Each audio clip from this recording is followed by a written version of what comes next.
You're listening to the CD Baby CD Baby DIY Musician Podcast.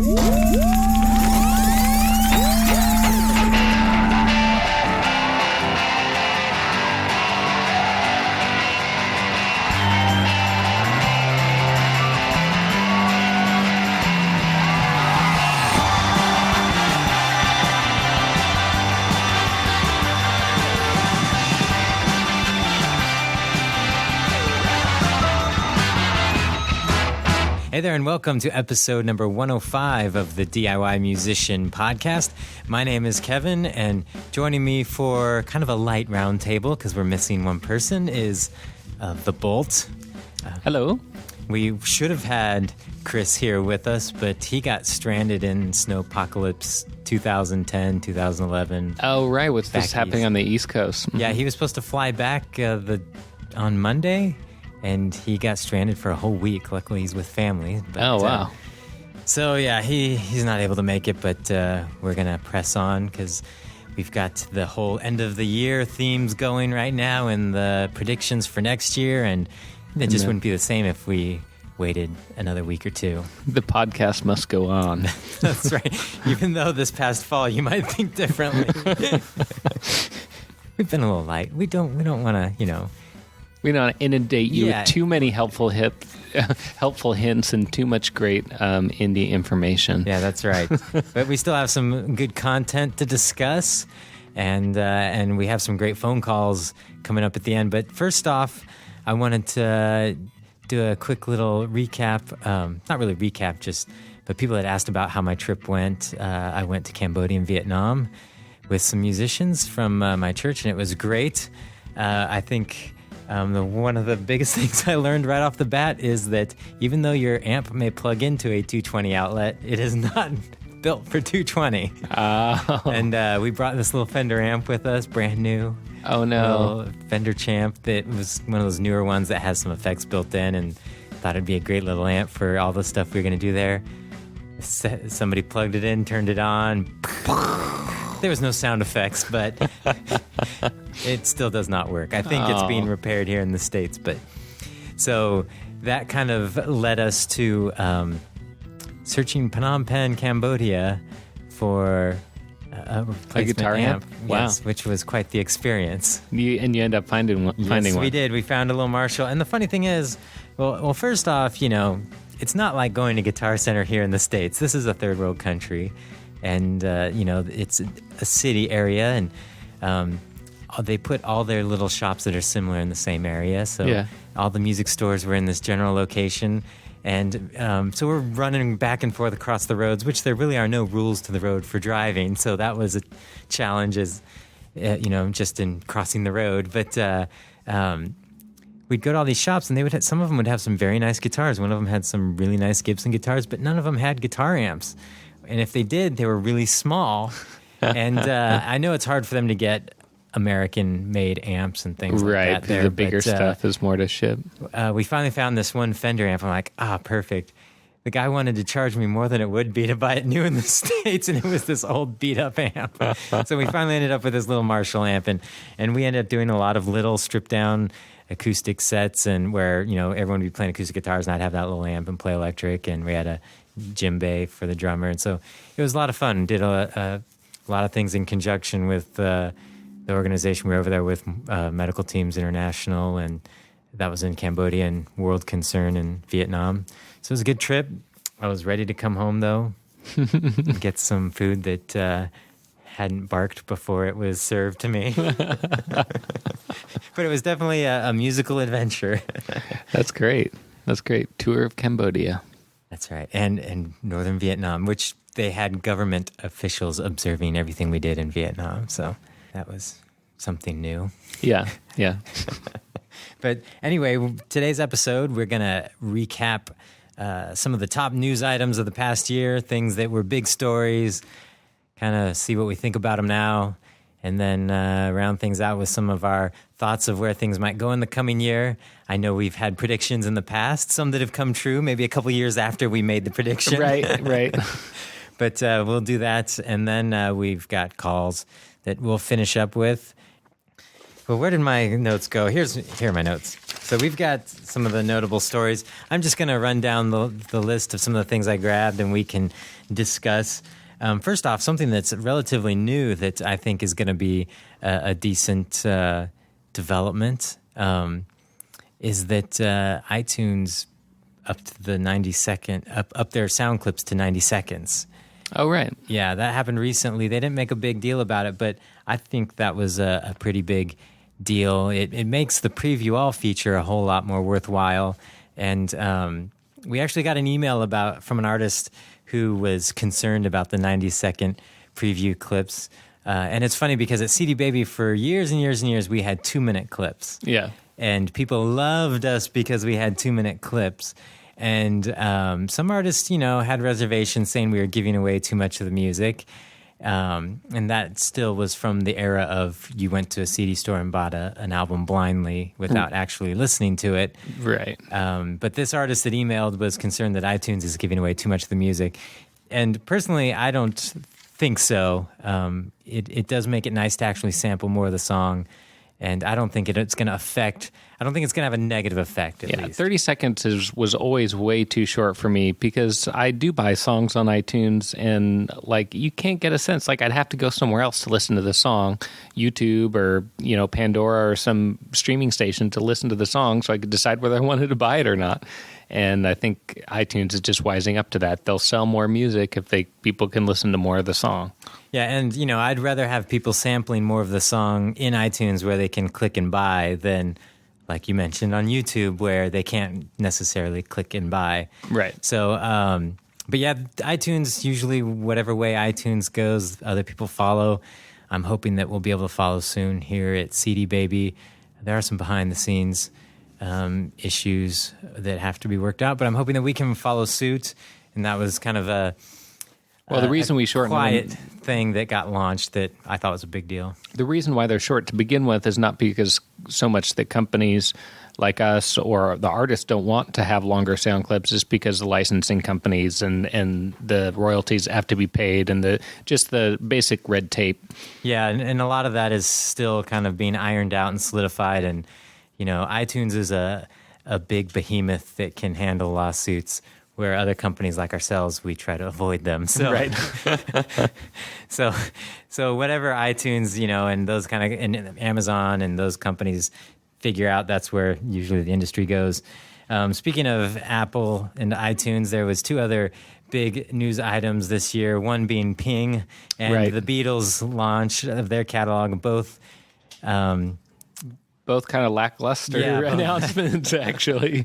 I think that the Beatles would have been exciting a couple of years ago, but I think that by now people know that the future of music is digital. And, in the beginning when big bands adopted iTunes, they'd make a news story out of it because it was a lot of bands were holding out. But the Beatles held out so long, I think the public lost interest. Yeah, and they took over iTunes for like a week and had all the number 1 songs and everything, and then it just went away, and now their face is still all over iTunes because, they're contractually obligated, I'm sure, to promote them for a certain amount of time, and it just seems kind of like noise at this point. But yeah, I think it's great. Doesn't mean I don't like the Beatles. I love the Beatles, too.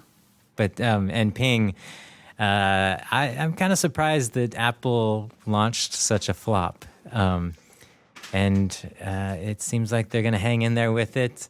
Again, it doesn't matter if it's a flop for them. They're not in the business of creating social networks. Right. They're in the business of selling iPods and iPads. And it almost was like one of Google's releases, one of these things that has some promise and some ideas, but wasn't completely fleshed out and therefore did not totally take off. But it doesn't mean it won't grow and become more successful over time. Personally, I think that they've got so much going on in iTunes right now that it's a little bit convoluted, and it seems a little bit against Apple's sort of design ethic to have so much functionality in one application. Yeah, it does seem to be a little bit much, and it's not very accessible. That's probably the biggest problem.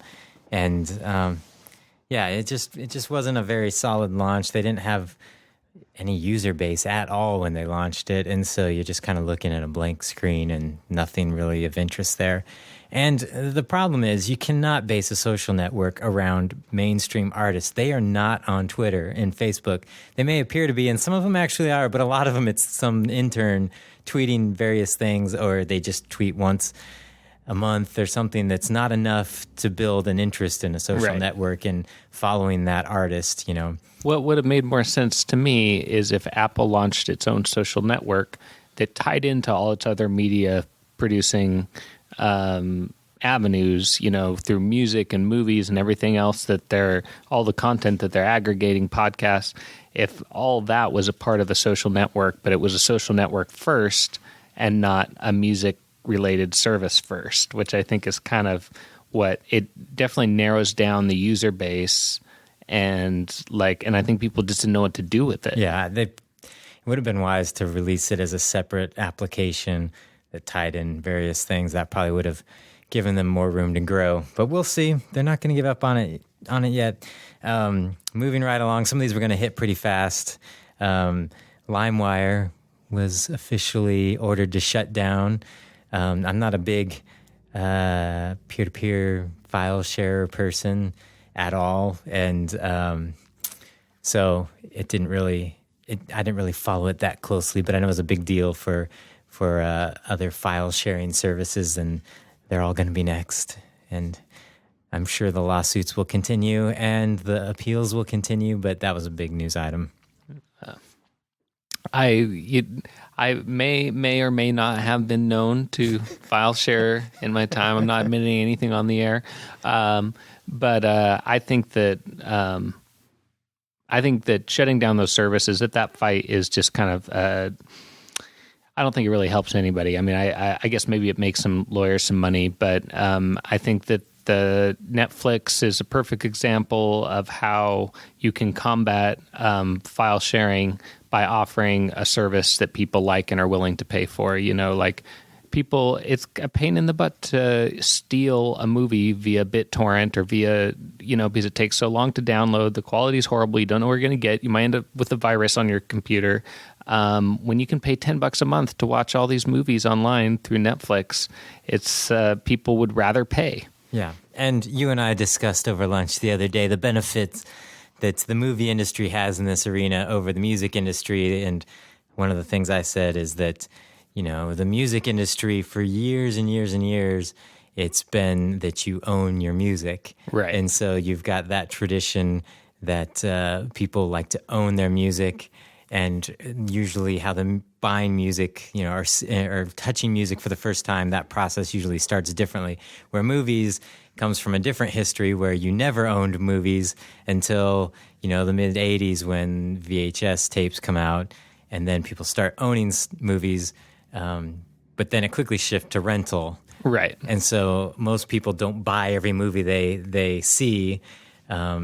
So it's a little different of a scenario and how people are programmed, and I think that plays a big part in whether or not people will adapt a streaming music service, because I still think that part of the problem is, one, quality. Some of them, the quality is just not good, and two, that people traditionally are used to owning music, and it's harder to... You know, I just read an article, and I wish I had the reference, but I was hearing that I think it was in Japan, that CD rentals, music rentals, is very popular. Like actually checking out music. I mean, of course, I'm sure they just take it and they rent it once and then burn it on their computer. But it was actually driving a lot of CD sales because all of these small stores were buying CDs in bulk in order to rent them out to people. Interesting. Yeah. Interesting. Moving right along with another news item was MySpace underwent its much talked about redesign. I think this was redesign number 4, maybe, and it seems like they're doing it every other week. That's right. This was the actual redesign that was promised, and this wasn't just addressing the homepage like they had tried several times. This was a real redesign, and my feeling is it's still too late. I mean, it's actually a very nice redesign. There's still some functionality in MySpace I can't stand. That it still loads really slow, but it looks far better. Some of the ads are under control. I think there's a few less ad areas, but there's still it's low rent ads. It's stuff where you just sit there and think, I'm on a crappy website. Yeah. If there was a way for them to, class that up a bit, it would make the experience seem better, at least control it some. The hard thing is I think most people just made up their minds about MySpace. Yeah. I have, they would have to do something really amazing for me to change my opinion of where that website is going. Yeah, and like I've said before, the only reason I keep a MySpace page for Hello Morning is because I still get venues that insist on linking there, even when I email them our band website, and I never email them or show them our MySpace page. Right. I'll see it on the the venue's website over and over again, MySpace, or some press will link to MySpace, and it's very and I think that MySpace is still important for musicians to be on, as much as we talk crap about it. But the new redesign it does make the pages look a lot nicer, and there's some great options to modify your pages. So if you haven't checked that out yet, it's probably worthwhile heading over there. You may want to head over there just because when they launched it, it may have jacked up your profile, so it may be all messed up at the moment if you haven't looked at it. So you might want to take a peek. I think another news story that's from this past year, and it's not really a news item, but more of just a general movement, was the rise of fan funding. I mean, obviously it existed before last year, but this year seemed to be where it really started to take hold. Lots of artists trying it, and not only that, lots of stories in the mainstream media over and over again about it, and not just in music press and indie music blogs and music business blogs. It was being, the message of fan funding was being broadcast to the general public who normally don't know about those kind of things. Right. Yeah, well, and I think it expands even farther beyond just music. I mean, technology has enabled us to do these sort of micro-funding projects in all sorts of endeavors. I think I talked before, my housemate is funding the move of her preschool from one place to another. Mentioned that. Yeah. So I think you're going to see more of that in the coming year. And there's, I think it kind of started in the music community. I could be wrong, but I know the film community has started to kind of embrace that a lot as well. And there's most of the fan funding sites don't cater to a specific group of people, but you can tell that they lean a certain way. Right. And by that I mean, like, Rocket Hub, I go there and I can tell that, they're very indie music friendly.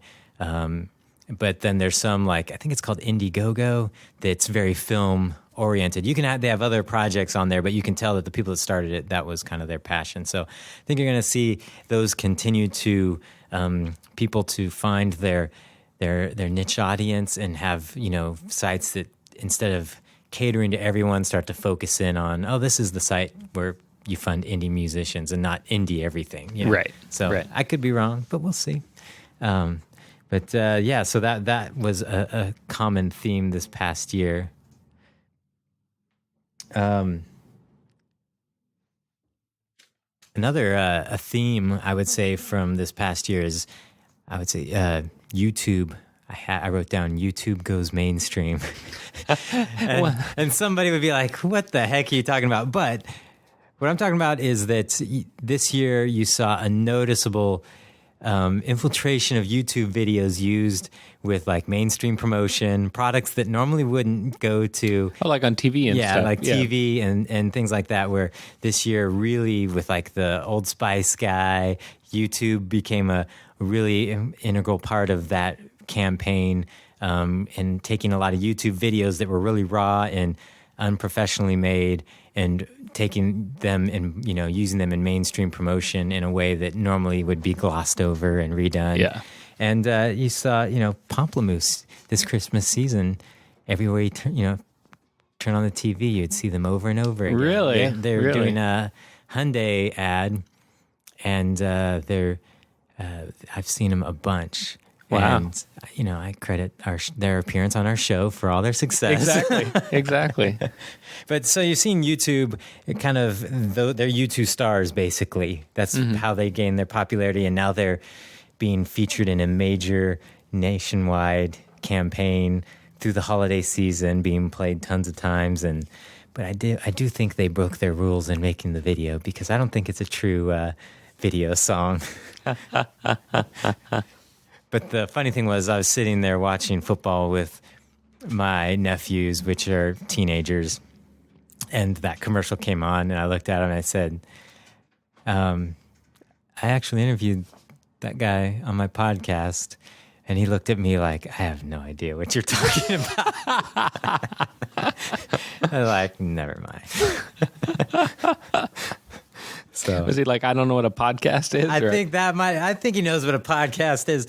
My believe it or not, my nieces and nephews are not that into music. They're okay. My nephews are more into sports. And so that whole world just means nothing to them. Yeah. And so I could have said anything, but I think there was part of like, look at like, he's just making that up. A big news item that happened this year was the release of the iPad. Right. That is big news, and I think that's going to shape a lot of that. Actually ties into some of my predictions for the future. Oh, well, I can't wait to hear those. But my wife got an iPad for Christmas. Her parents got her one, and I have to say, the iPad, when they announced it, was like, whatever. But to me, the big game changer is what happens when you start using it. And you start using it as, it's not a computer. I mean, it is, but that's not how you go about using it. And so to me, it was just really interesting to be like walking around the house, holding it, like doing various things with it as you're kind of like talking to somebody. It's more of a casual entertainment computing device and the YouTube experience on it is amazing, very well done, and it's better I think YouTube's better on the iPad than it is online. And there's no ads. There may be a few, but you don't go to a page that's got ads splattered across it. It's very clean, and it's like you're flipping through channels almost, and it's a very good experience. And I think we're going to see that type of entertainment access explode over the next year, because a whole bunch more devices to compete with the iPad are heading out this year, and so that's going to be a big deal this year. But that kind of gets into predictions, so we'll wait. Right.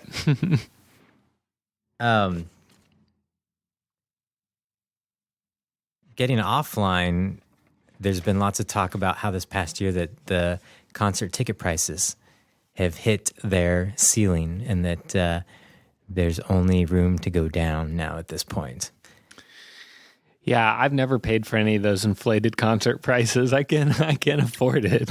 The article I had read was comparing that the Beatles' last concert, I think it was the average ticket price, for the show at Candlestick Park, they were saying was $5. And adjusting for inflation for today would be $36. Mm-hmm. And the average ticket price now is like $68. And so it's very much inflated, and people kept paying it, but this was the first year where they saw that kind of, curtail, where people stopped buying. It got to a certain point. So the talk is that live concerts, that they're going to have to do something else to get people out. It's not just keep raising the price in order to make more money off of live sales. Man, maybe I'm just old, but $30 seems like a reasonable price for a big show to me. Like $100, that's ridiculous. I'm not going to pay that. I mean, I guess I kind of understand. You're like, oh, this might be the last chance I ever get to see this person before they die or something, But I've said that to myself a couple times to justify paying a big ticket price. Like, I know they're going to retire after this tour. I better go. And then they don't. And then the next tour, I better go. That's the only argument I can make, and actually it doesn't work, because I still will not pay that much for a concert ticket. So it'll be interesting to see if anything changes in the coming year. But that was a big discussion in multiple magazines and blogs and things over the last couple months, as kind of they kind of look back at the summer, because the summer is the big concert going season, and kind of evaluate what happened with indie artists. I don't know. It seems like with the indie artists, the ticket prices kind of hit a shelf a long time ago.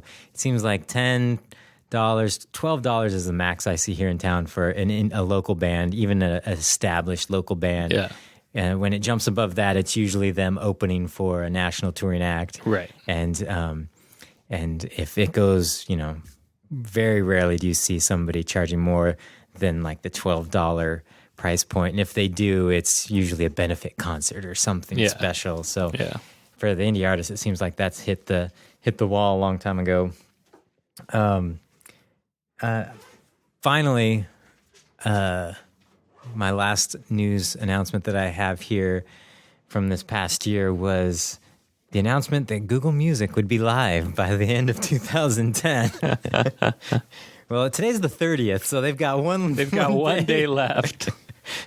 So, yeah, Google made that announcement. They hired some people to clear licensing issues with major label catalogs, and nothing ever happened after that. And there's been very little talk and news or leaks about what's going on with it. So, the music blogs have been bantering on about it, but not a lot of new information has been released. Yeah, most of it's just people making fun of them for not coming through. But it's just been weird because it seemed like a great idea, and I was actually looking forward to it because there's very few companies that have the money and the ability to enter into that market and actually become a real player against iTunes and Amazon.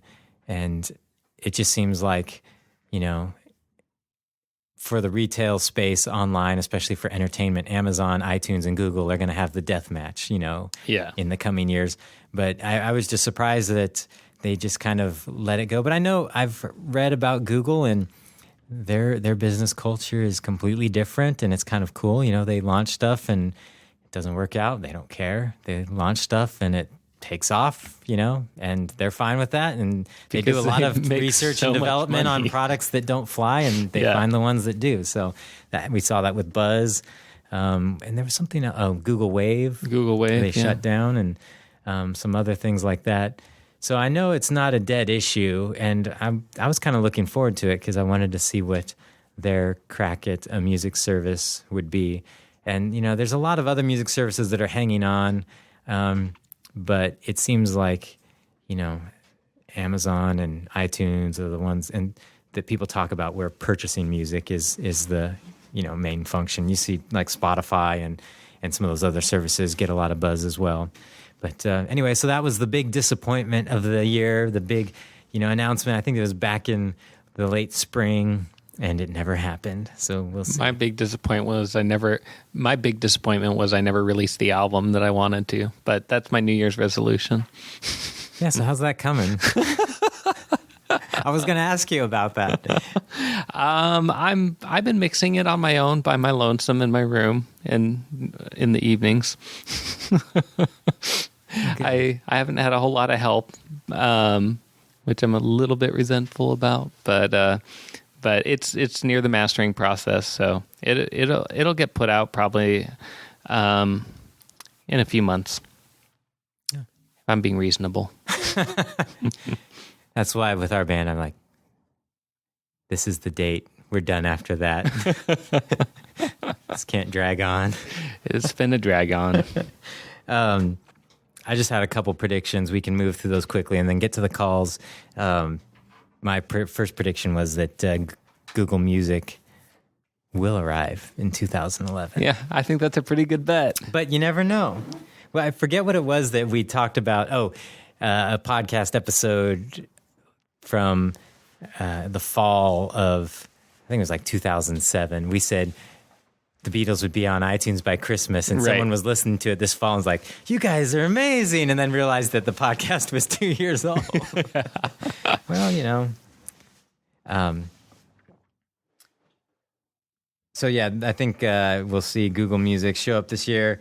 And I think iTunes, my other thing is that it's like the loudest jacket on the planet he's got there. I podcast with you wearing your jacket like that. Our CDs are in wrap. DC doesn't want to have those potato chip bags that's really crinkly, the recyclable ones. Yeah.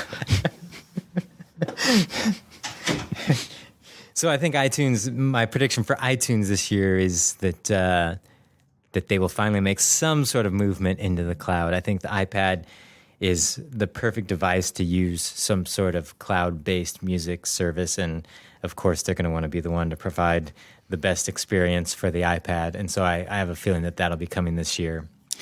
That'd be really nice. I mean, I think that my brother got Apple TV, and I love the way that distributes content and music and syncs with other devices and stuff. But it's still, I run my head up against the wall so many times when I'm trying to get like music from my computer to my iPod to another computer it's hard to move your media and access it like without jumping through hoops. And the cloud will solve that.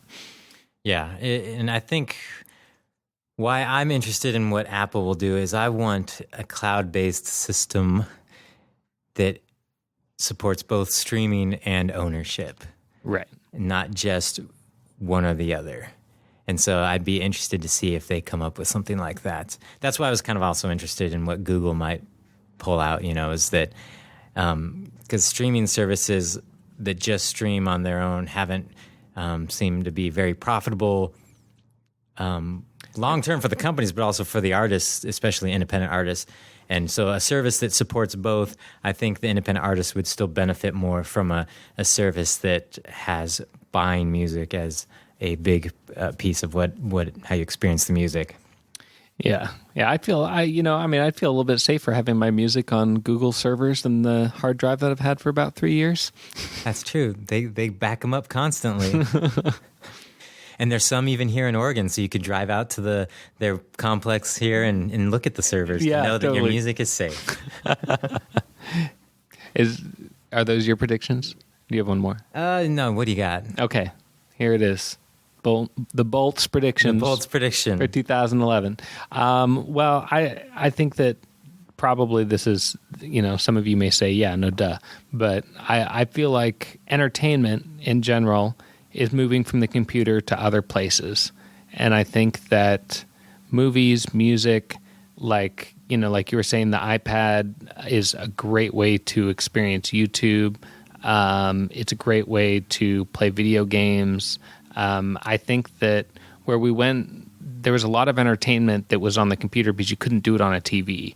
You have to use a video game console. If you have to hook up your computer to the TV, you can't watch Netflix on the TV. Like, I think that TVs and VCRs and game systems all now connect to the internet, and they use these services like YouTube and Netflix, and the same with cell phones and stuff like that. I think that there's going to be this division between computers, which are kind of meant for work, and all these entertainment devices that we have. And I think that's already happened to a great deal, but I think we're going to see more and more of that, more and more devices that connect to the internet, and more devices that are sort of leisure devices, like the iPad, that's sort of not really meant for hard sit at your desk work, but they're great tool for your everyday life, living, fun, entertainment, and stuff like that. And on top of that, I would say that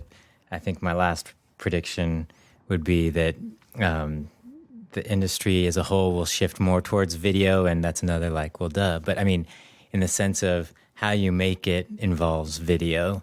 We've talked about it on the podcast that I think video is going to be very important, but you see an artist like Pomplamoose and other artists like that finding some sort of video component that really enhances what they do and also is driving revenue. It's not going to be something everybody can tap into, which is just how music has always been, So I think that's going to be a big deal.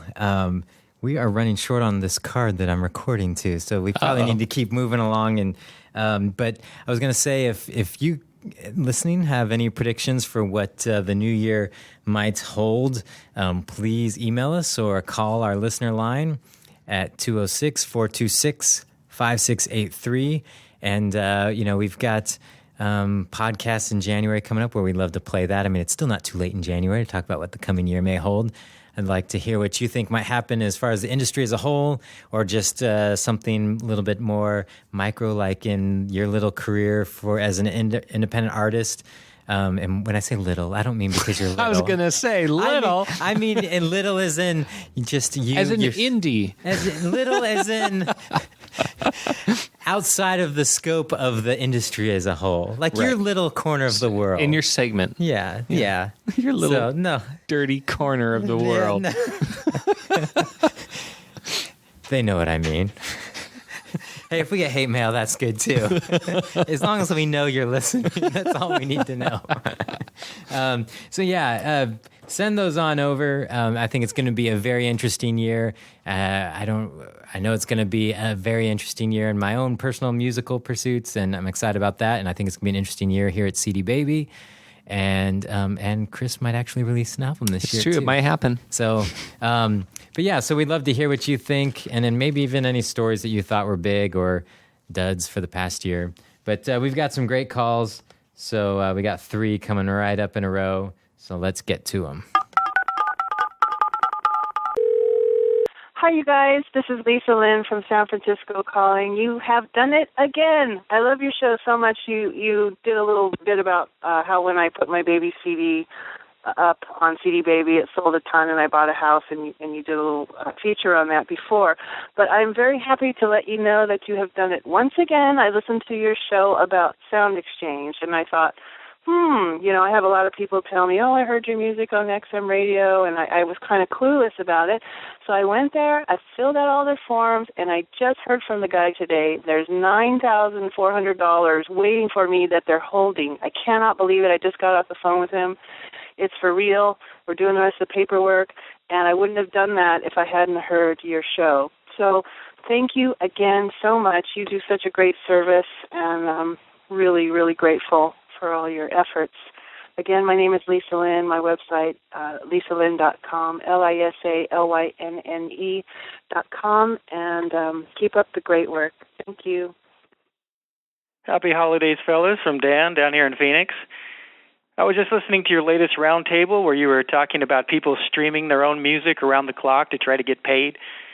And it reminded me of something that happened when I set up a Reverb Nation profile for my Pride of the Garage CD. Almost immediately, I started to get hundreds of song plays, which, of course, I thought was great since I assumed it meant I was making hundreds of new fans. But when I mentioned the new profile to a friend of mine, he told me not only did he already know about it, but he'd been playing my songs over and over, trying to single-handedly break me into the top 100 in their local rock charts. So, of course, when I found out all those plays were attributable to one guy who even had my CD already, I was pretty bummed. So my message to your listeners is if you're going to do something like that on somebody else's behalf, be sure to let them know about it to spare them the false sense of elation they're going to feel, followed by the very real sense of deflation. So keep that in mind. I also want to thank you guys for mentioning my own Friends of Dan music podcast on your show. I know I picked up some new listeners as a result because they wrote and told me so. And episode 10 does feature the mighty Chris Robley, so if anyone hasn't checked that out yet, please do. It's a good one. Thanks again for all the quality work you guys do, and all of us regular listeners enjoy and appreciate it. Take care. Hi, this is David Anchoui from Calgary, Alberta, www.daw-music.com. Now, Chris, in the latest episode of the podcast, the Roundtable edition, number 104, said that when you get big, that's the time to start worrying about people who are downloading your album. I'm sort of summarizing what he's saying, but I have to say that I disagree. I think if you're already successful, why would you be worried about people downloading or stealing your music? It's really just extra exposure. You know, people who are going to buy it are going to buy it, and people who are going to download it are just going to go and download it anyway. And I don't think that dynamic really is going to change just because you've become successful. And you also have to consider the fact that you might get additional sales from people who, quote-unquote, stole the album because they liked what they heard and they went and bought it anyway. And there's also the chance that you might see more people show up at your shows and your concerts simply because they've actually heard your music. So I don't think there's a big downside to this. And I think this is all the more true in the case of a big band like Metallica. I mean, if you go from making $1 million a year to making $900,000 a year, what's the big difference there? You know, isn't there some other way you can make up that discrepancy? Anyway, that's my comment. Love the show, guys. Thank you. Bye. All right. Thank you for those calls. And to address that last caller, I think his name is David. Mm-hmm. I think what Chris was talking about was, I mean, he did say like Metallica, but I can tell you when you're making $1 million a year, there's not many people that want to make $900 or 900,000 the next year. I mean, it's not usually how people like to move.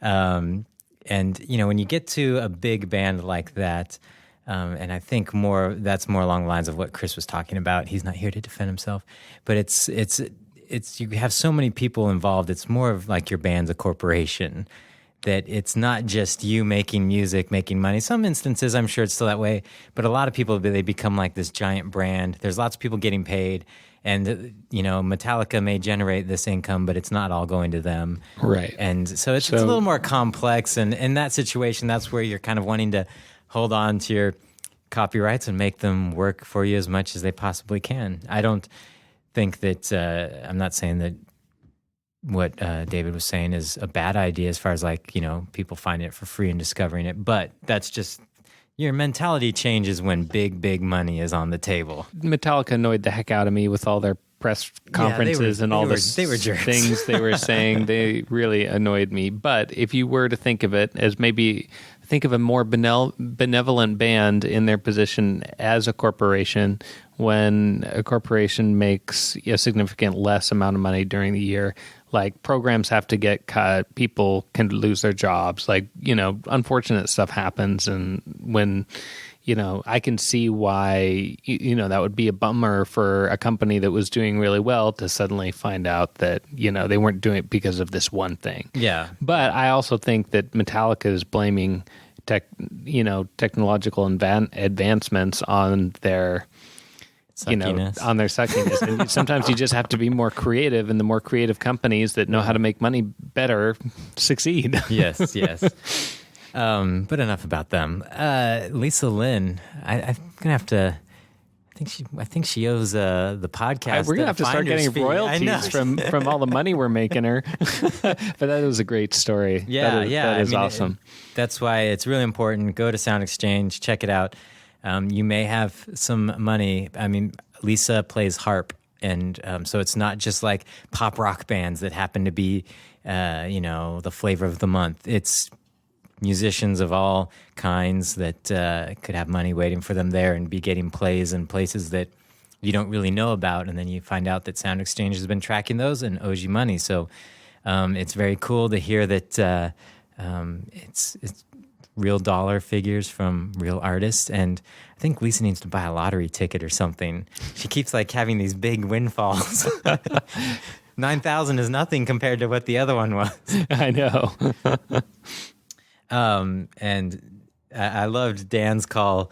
I think just about everybody's had that experience in indie music where you find something, they're like, oh, what's going on here? There's some sort of spark, and you find out it's some overambitious fan who's doing all the downloading or playing, and you're kind of like, oh. So that just reminded me of that Improv Everywhere prank where they all those people showed up to that random band's concert and like packed the place as a prank, and this band that was totally from nowhere was just like, oh my God, we're famous. Like, they had no idea how all these people had like sold out this venue just to see them, and they memorized the lyrics to the songs and sang along and everything. Oh, poor guys. And then they found out afterwards it was just a prank. I hope they at least got it on video. Yeah. To make it look like, hey, we at least helped them with their booking for the next time around. So anyway, we thank you for those calls. And if you'd like to phone in with your thoughts about the show or something going on in your musical career, we'd love to hear it at 206-426-5683. You can email us at info@cdbabypodcast.com, and we are on the web at cdbabypodcast.com. And hopefully next time around, Chris will be back from his snow vacation. Snowpocalypse. Yeah. And be a new year with all sorts of new musical adventures. And we'll still be here. Yeah, we'll still be here. Yes, we will. So All right. I think that's all I have, unless you have anything to add. Nope. Oh, one more future prediction. You're all going to get famous. Every one of you. Every one of you. Every single one. All right. That's a good prediction. I'm hoping that comes true, Chris. Yeah. Well, it's the Web 2.0. Everybody gets their 15 minutes of fame, right? That's right. Actually, one of my predictions, I think we still have a couple seconds on the card left, was that the major decline of American Idol and things like Rock Band. I think they are on their way out. Yeah. I'm over it. Yep. So you can't go on TV anymore to get famous. Well, you can, but nobody even remembers who won last time. Yeah. Everyone knows they can just make a YouTube video and become famous. That's right. It's easy. That's easy. I'm going to do it. I'm going to do it in just a few minutes. I know. All right. That is it. And we will catch you next time on the DIY Musician Podcast. Adios. Bye.